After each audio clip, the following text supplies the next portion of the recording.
Hello everyone, Ariam here, and it's time to talk about a few changes that are coming to the channel pretty soon. And by pretty soon, I do mean the next video. As you know, I took a break from all things Dinosaur Days over the summer, and that wasn't just because I was feeling really sick and because I was on summer vacation, which are both true, but also because my art was starting to feel like a chore. It used to be that even though I didn't really like my process and I didn't really like the style I was going for, the end result looked pretty realistic and it looked nice enough that I was okay with it. Until I wasn't. I'm not really sure where it fell off the rails, but I just started feeling like drawing my Dinosaur Days in the style that I was drawing in, it was boring, it felt like a task that I didn't want to do, it wasn't bringing me any joy.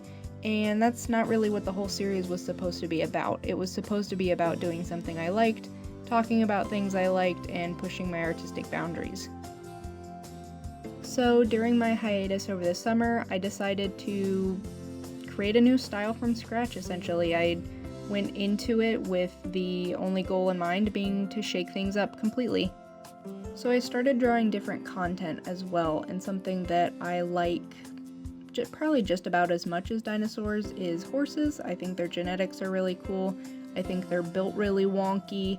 They're just fun creatures, so I decided to start drawing horses a bit. And horses are very round. They're basically made up of big circles and ovals on some sticks that are also made up of circles and ovals. So I decided, kind of as a challenge to myself, well, what if I can make this animal that's all round, only out of sharp shapes?